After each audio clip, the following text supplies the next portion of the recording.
Good afternoon, and welcome to the City Club of Cleveland, where we have debated and discussed provocative questions and issues of the day for 97 years.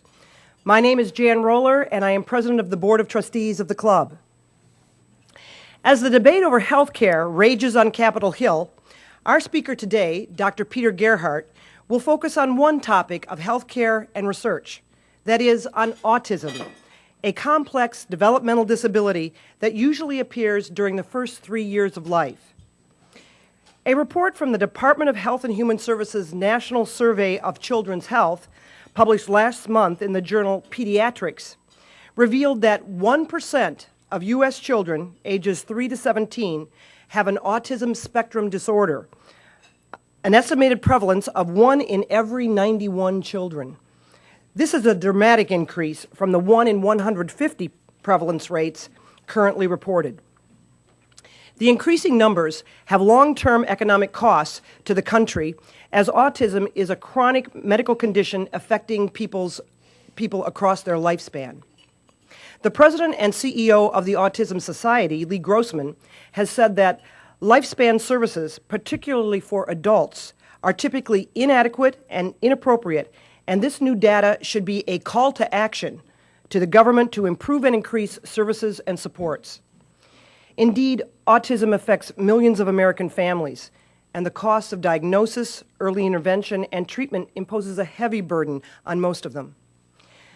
Dr. Gerhardt is president and the chairman of the Scientific Council of the Organization for Autism Research, or OAR. He also has a private consulting practice based in Baltimore, Maryland. He received his doctorate from Rutgers University's Graduate School of Education, where he has also served as an assistant professor in the Graduate School of Applied and Professional Psychology. He serves on numerous professional advisory boards and is the author or co-author of many articles and book chapters on the needs of adults with autism spectrum disorder. The organization of which he is president, the Organization for Autism Research, is the only national autism organization whose mission is to apply research to the challenges of autism. It was founded in 2001 and is the product of the shared vision and unique life experiences of OAR's 7 founders, parents and grandparents of children and adults on the autism spectrum.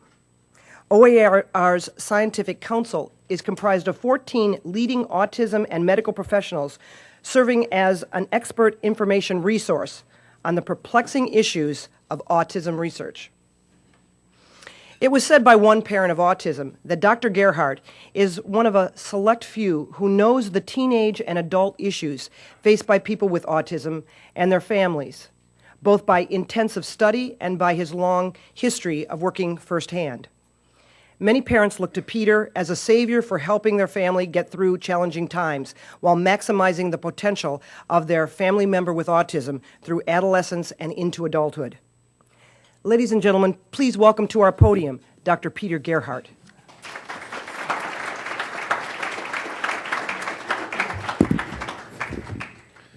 Good afternoon.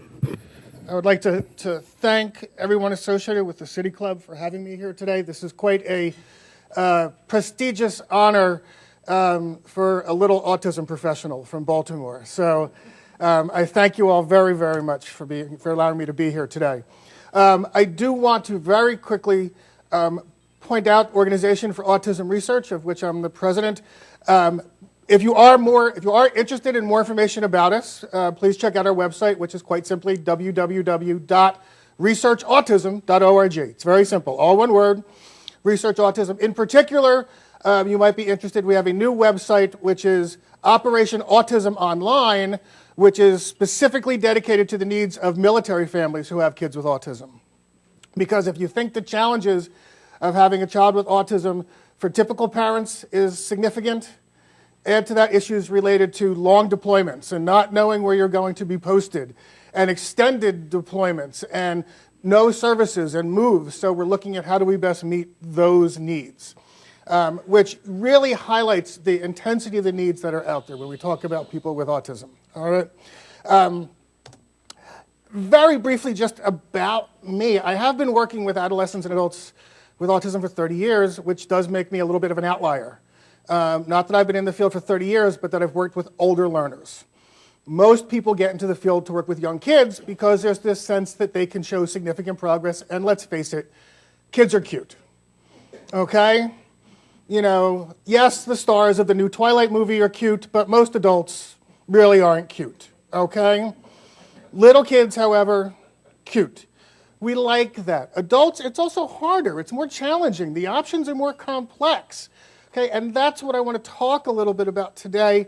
How do we get to give individuals this quality of life that they deserve just as you deserve? I do want to disclose, however, that I did get into this field completely by accident.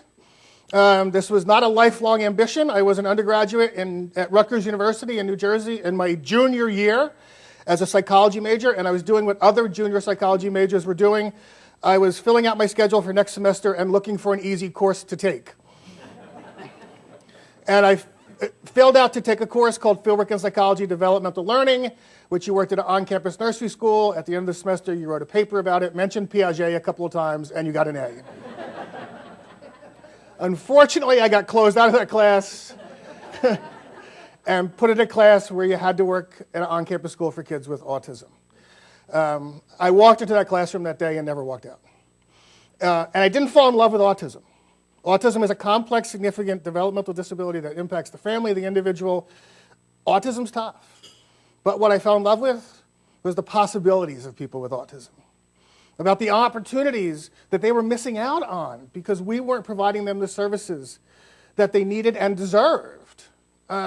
So that's what sort of led me down the path to where I am today, to be here speaking to you. So it really was a bit of chance. So I'm just thrilled that I'm able to be here to talk to you about it today.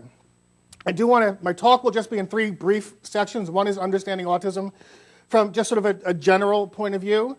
Then we will get into what I call sort of the fictions and facts of autism, because in general purview there tends to be more fiction than fact, okay?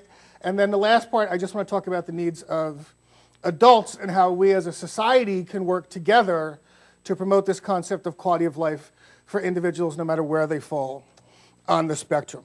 When we talk about the autism spectrum, please understand this is a very diverse group of individuals.